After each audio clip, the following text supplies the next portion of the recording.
Are you an author who's tired of the long waits and low royalties? Exact Rush is here to change the game. We specialize in publishing with precision, and we get your book to market in just 3 to 6 months, not years. But we're not just about books. We also support your photography, web design, and content creation needs. Our focus ranges from spirituality to pop culture, and we're excited about our diverse lineup of upcoming releases. So, if you're ready to keep more of your hard-earned money and get published faster, Exact Rush is your ticket. Visit exactrush.com and turn your creative dream into a profitable reality today.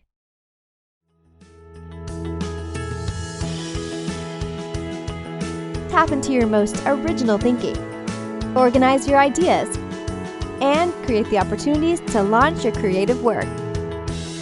Unlocking your world of creativity with best-selling author and brand innovator, Mark Stinson. Welcome back, friends, to our podcast, Unlocking Your World of Creativity. And we love traveling around the globe talking to creative practitioners about inspiration, organization, and confidence to get our work out into the world. I'm so glad to have as my guest today a very wide-ranging published and produced creative, Elizabeth Blake Thomas. Elizabeth, welcome to the show. Hi, thank you. I love hearing how people introduce me. It's so awesome. Yeah, with all the slashes and hyphens and different projects you have going on, it's like, where do we start? The published books, the professorship, the podcasting, the nonprofits, but certainly producing and directing, wow, more than 24 films. And you've got lots of projects in the works now. So your creativity abounds. That's true. But you know what? There is an underlying theme.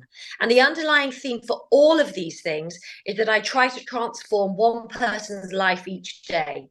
That's my mission. That's my goal. So I either do that because someone may have watched one of my movies, or maybe they're working for me, or maybe I give them a piece of pocket art, or maybe they've watched one of my videos. It doesn't matter. It's about transforming one person's life for the better each day.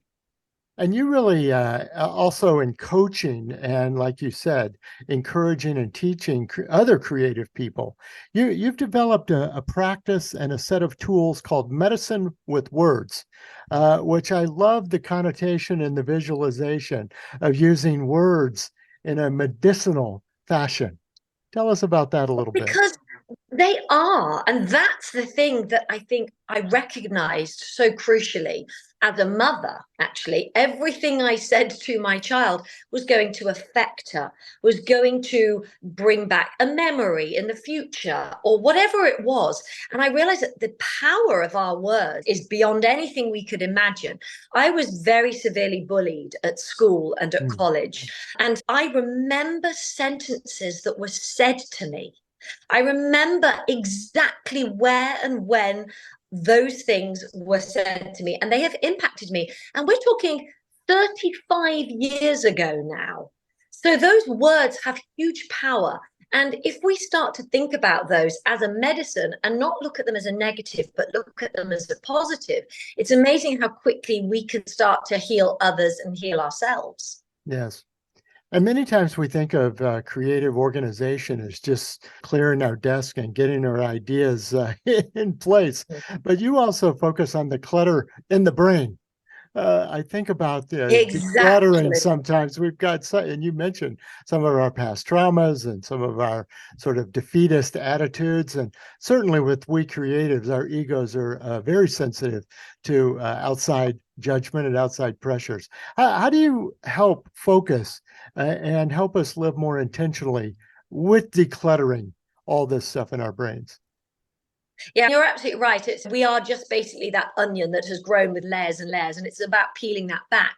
One of the exercises I have is called cabinet cleanse. So if you imagine in your brain, you've got these filing cabinets and you decide what they are to you. So for example, I know mine are, I'm a dog mummy, which by the way is always funny that I put that first. Isabella, my daughter, does have a comment on that. Dog mummy, mother, director, let's go butterfly doula. Let's think about all of the cabinets that I have. And then within them, I think about what's structured within them. Because also, when you think about what you've got on, we can feel totally overwhelmed. So as a creative, I know when I'm literally going to that cabinet that is to write my book, That's what I focus on, because we're also taught to multitask a lot. And actually, I don't believe in that. I believe in monotasking. I believe in finding that one thing and not saying, oh, I'm so successful because I've done so much today and I'm exhausted. Actually, I think of it as the opposite. And so there are a mixture of ways of getting clarity on what we're doing. So good. I wanted to go rewind the tape here for a moment. You went by a title of a cabinet called Butterfly Doula. Now, I have two friends. One's a birth doula and one is a death doula. So I have to stop and pause and say, Butterfly Doula. Tell me about that file drawer. It's the most wonderful cabinet because actually I didn't know I was going to become one. And I needed a modality, or I wanted a modality with which to teach my medicine with words. And butterflies kept appearing in my world. And I was given this opportunity to become a butterfly doula, which means that you are literally there from the beginning, the eggs on the milkweed, the whole process, all the way to releasing them. And they live in this spa. And it's the monarch butterflies because they are unfortunately deteriorating with their numbers.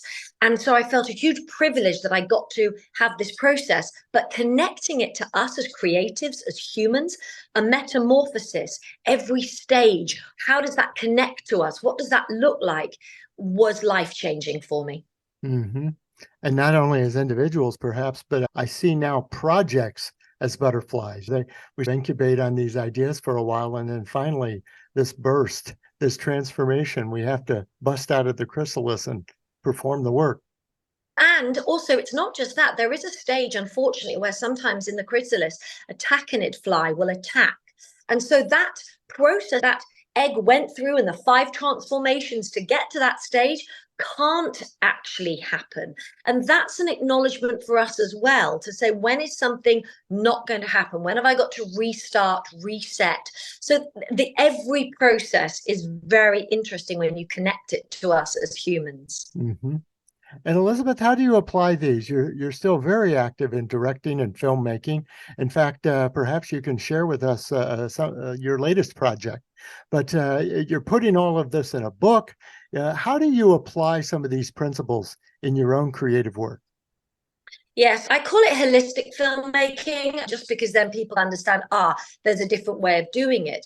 But from every single element, from the projects I now choose, the story subjects, the subject matter, the way I work, who I bring onto my set, how I structure my set, how I want to feel on and off set at the end of a project, all of this encompasses that feeling of self-care and self-nourishment for me and for everybody I'm with. And the film that's coming out 21st of November, Karalik, was very much shot in that way. I tried to create a family environment. It's a lovely family film, but there's nothing that is inappropriate for anybody. It's a very simple story, but it's about achieving your goals. And I think that I can bring every practice into every element of my work.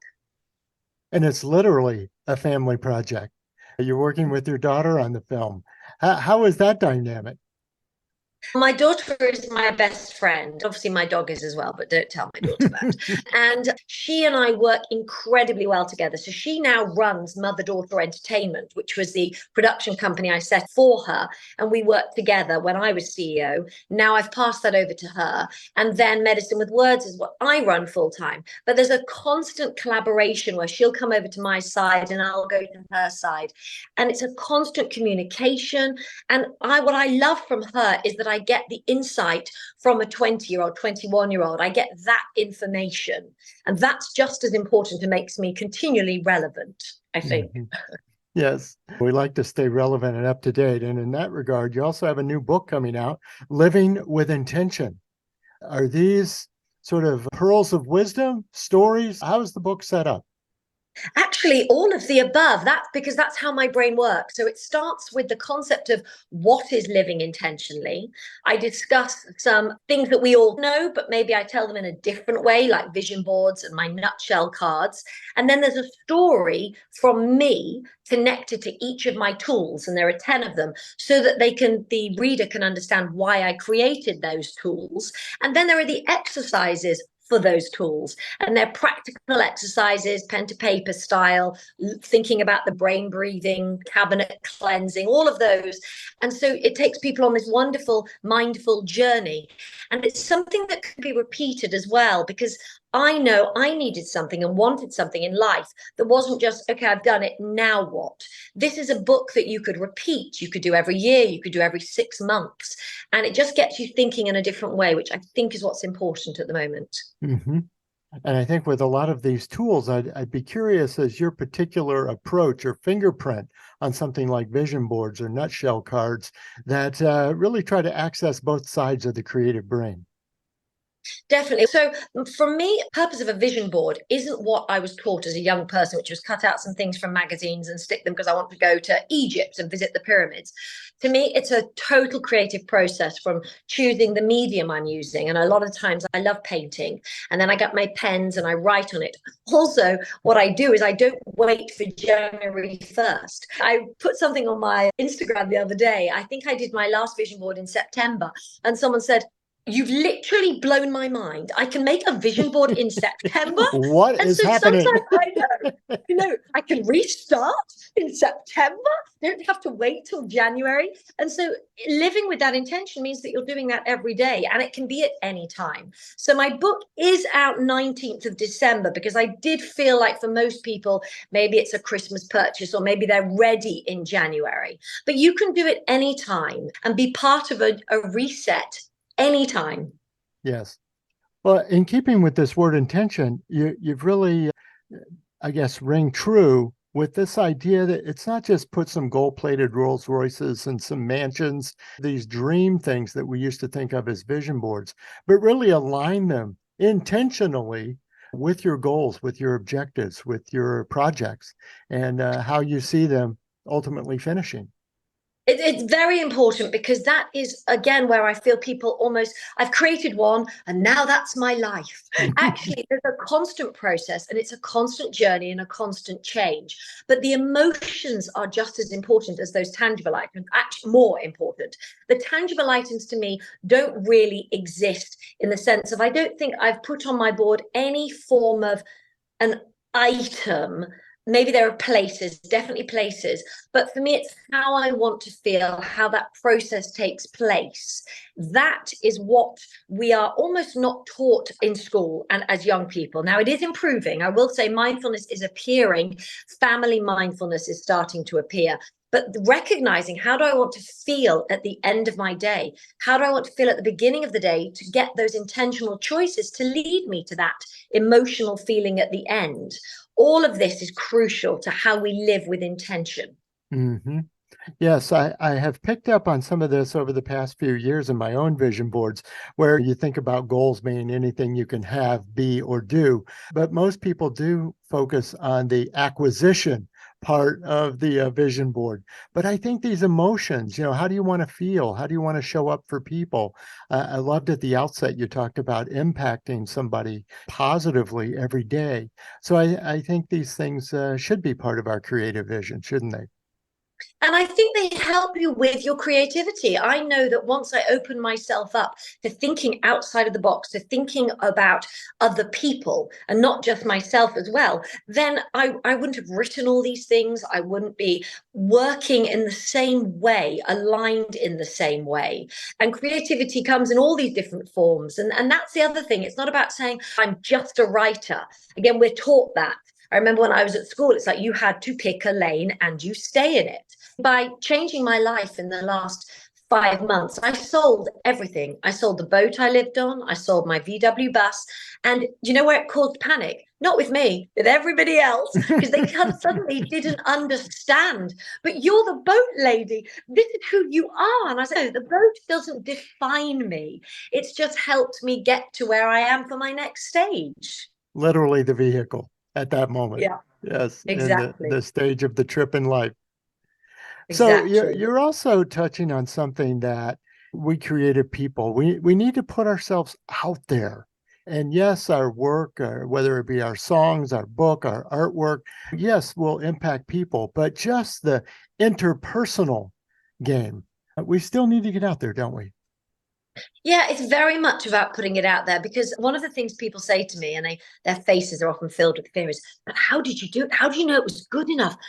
What made you suddenly realize that was okay? I'm very fortunate, and I teach this. I'm not a perfectionist in the slightest. And I know that everything I create is leading me to the next thing. So my Living with Intention book, I could have spent another year, 2 years building on it, but that's not what it is. I've done it. That's that process. And now I'm on to my next book. And now I know what that's going to look like in the next film. And I feel like it's about constantly growing through that, putting it out in the world and helping others grow. And that's really important. Mm-hmm. I think about even the venue you and I met at, an empowerment conference, a room full of creative individuals. We could have just sat at the tables and talked all day.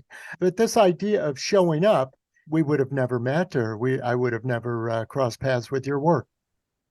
Absolutely. And that's where people, I think, do have a fear as well, a fear of the unknown. But the expectations in that can sometimes stop us and prevent us from taking that next step. So if my expectations was on my book that I'm going to get on the New York Times bestseller list, maybe I wouldn't be putting it out there yet. If my expectation on that event that we met at was, oh my God, I need to make sure I get 50 business cards and my business is going to explode from it, I have no expectations. Everything that happens is a bonus. The fact that my book is out is a bonus. The fact that I went to that event and within the first minute I'd shared a piece of my pocket art with somebody, I was like, okay, I've done it. Everything else is a bonus now.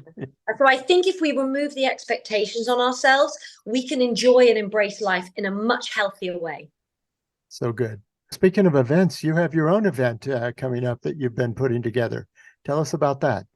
That's right. I'm very fortunate. I put out into the world under a year ago, 9 months, that I wanted to run retreats. And what I mean by that is, in my head, I thought I put it all together and I'm part of it. And sometimes you have to have an attempt at something and try it to realize what you don't want to do. So actually, I realized I don't want to run the retreat. It's a bit like being a producer. I actually just like being the director. And I like just running my workshops and being featured at these retreats. And I was approached by this wonderful lady in England who's a nutritionist. She has a beautiful venue in Lincolnshire. And she said, would you be featured as Medicine with Words for the 3 days and help us reset? And I was just blown away by the offer. So yes, that's happening in January. So again, when you start really working out what you exactly want, it's amazing the clarity that you get. Yes. Help paint the picture of the setting of these workshops in Lincolnshire. Okay, first of all, it's a beautiful venue, actually. So everybody that'll be coming, there's a variety of ages, will in their head, because it's called Reset, understand that they are coming there to reset themselves from a physical aspect, emotional aspect. But what's really important for me is I give people practical tools to take back into their everyday life. Because it's all well and good coming to this beautiful venue, being fed well, having that time out, nobody bothering you. But actually, you need to be able to take that back into your everyday life. So that's my plan for those 3 days, is to help them absorb these tools and exercises and utilize them when I'm not there. Yes. And I think a lot of people have the same idea you do, and that is, boy, putting on workshops, putting on retreats, it's a lot of work. How did you come to team up and collaborate? Yeah, it's really interesting. I've done a lot of word of mouth, but also because I have had that self-belief in knowing that what I do is needed. So I do a lot of research. I find other people that have got a similar mentality, going to those events, people that I already know work in that space. And it really is naturally progressing and building. Again, no expectations. I'm not in a rush. I believe that this is the right thing. Even this morning, I've been approached by someone who said, I think there's something else. There's another angle of something that people would like from you. And I'm like, I like it. I'm going to work on that too. So I'm very organic with my growth. Again, just like a butterfly. You don't suddenly go, I want to shed this layer now. It happens when it's time. Yes. Much is being written and talked about these days about boundaries, when to say no, who not to work with, limit yourself. But you're also encouraging us to show up, look out there, connect with people, say yes, and see what happens. But both of those are just as important as long as you're doing it intentionally. So I created something called a pyramid of purpose. So I have a very clear structure of my choices. And I have one question that I ask myself all the time. Does whatever that is lead me closer to my end goal, which is on the bottom of my pyramid? So my bottom of my pyramid at the moment is traveling with my dog next year doing my book tour. So let's say the Empower event that we went to, does going to the Empower event lead me closer to that? I knew it did, so I could intentionally choose that. Now, there are also things called cloud words that you have around your pyramid. And my cloud words maybe are fun or time out or connections. So maybe, let's say, going to a music event doesn't necessarily directly lead me closer to going on my book tour, but maybe it picks some of my cloud words and that's necessary. But I can also make those choices of, if something doesn't do any of the above, then no, I don't do it, or I don't go to it. So no's and yeses are the same as long as you are living with the intention of what you have chosen at that moment. Mm-hmm. And one of the biggest obstacles for creatives is often fear of something. And even your first book, Filmmaking Without Fear, you address this very much elephant in the room of fear. What insights now, especially as you have moved forward with living with intention, what about fear? How do we address it? So again, I don't think it's an unhealthy thing to experience. I think it's good to acknowledge it, just like with it's good to have a to-do list as much as a not to-do list. Fear is part of who we are. It was there with cavemen. They were fearful of the dinosaurs coming to get them. But for me, it's about saying, what is the worst that can happen? And I process that and go to it and understand that. And once you understand your why and why you might be feeling that fear, you can turn it into a positive, or you can even have a clear decision on whether that's something that you want to do. I also believe a little bit of fear is good. It gives me the boost of trying something new and trying something different. But again, is that because I feel unsafe? Because that's my why. If I feel unsafe, then I need to acknowledge that and work out what that means for me. But I think once we break it down, if we understand we have a support system there, if we know what's the worst that can happen, then we can rationalize it and say, oh, so actually I'm just scared because I'm going to be a failure. What does being a failure mean? That means this to me. Oh, therefore that isn't going to mean I lose my friends, or I lose something maybe that's important materialistically. And it's this whole web that needs to unravel to understand why. But if I had acknowledged certain things, let's use giving birth as an example. If someone had told me how painful it was, I wouldn't have done it. So sometimes it's good to not understand what the outcome is as well, because you learn along the way. But it's a support network, a community, discussing it with people. But I don't think fear is a bad thing if it is a healthy fear. Yes, very good. Well, Elizabeth, can't thank you enough for joining our show. Before we close, I'm going to have another question for you, but I want to be sure people know how to find you, how to connect with you, and learn more about your work. Okay, so let's think. So we've got my Instagram handles are at Medicine with Words and at Elizabeth_B_T. My websites are medicinewithwords.com, then my mother and daughter entertainment.com. I think it's motheranddaughterenT.com. I have a TikTok, but I'm not very good at it, but that's Medicine with Words as well. What else? Literally, you Google my name and everything appears. And Yes. I love that. I feel very honored. That's how people can find me. Yes, I can definitely espouse to that. And listeners, I'm going to put all those links and all those handles in the show notes so you'll be able to find them and click through to them. So, Elizabeth, I was thinking about medicine with words, and I wondered if you could leave us with an exercise or a practice, as a prescription that we can take our medicine with these words. Is there some action or activity or exercise you could share with us that would really unstick us today if we were stuck in our creative heads? So I'm going to do two actually, if I may, but they're both quick. The first one is I call it a cup of tea because as a Brit, a cup of tea is very important to me. And what I try to get people to do is to understand, as I said about monotasking, for me, the process of choosing my tea, watching the kettle boil, watching the tea seep, and sitting there and drinking it can be a 5 minute, 10-minute process. And that's a form of meditation. It's a form of stopping, not doing something else, not answering the phone or the emails. And it's amazing what happens when we just stop. So that would be my first thing. And it can happen anytime. I like it in the morning, but I regularly fit it in throughout the day. And my second thing is called a patting yourself on the back exercise. So if you draw around your hand on a piece of paper, and I think it's really important to acknowledge what we have achieved. And this could be as simple as I got up today, or I made someone smile, or it could be I completed a page in my book. But you fill out in the hand all of those things. You can draw, you can write, and you'll stick it up. And you could have this where it's maybe once a week. I tend to do it actually once a day where I remember what have I achieved today. And it's just lovely. And I've ended up with a whole wall filled with my hand and covered. And pat yourself on the back, that recognition, and say, flipping well done. Very good. Listeners, let's get those hands drawn on the paper and cut them out and wallpaper our wall with. I also think of that maybe as applause.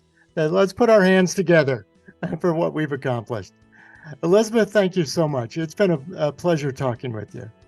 Thanks for having me, Mark. You take care. Yes, my guest has been Elizabeth Blake Thomas, a multi-disciplinary creative in filmmaking, author, and we've talked about live events, all the things that she's doing and practicing and coaching under this company name, Medicine with Words. So listeners, come back again next time. We're going to continue our around the world journeys, talking with creative practitioners. We'll learn how they get inspired, how they organize ideas, and most of all, how they gain the confidence and sometimes the connections to launch their work out into the world. Until next time, I'm Mark Stinson, and we'll be unlocking your world of creativity. Unlocking Your World of Creativity with best-selling author and brand innovator, Mark Stinson. This program was produced by BSB Media, creators of IntelliKey Leadership Stories, Unlocking Your World of Creativity, and thepeaceroom.love.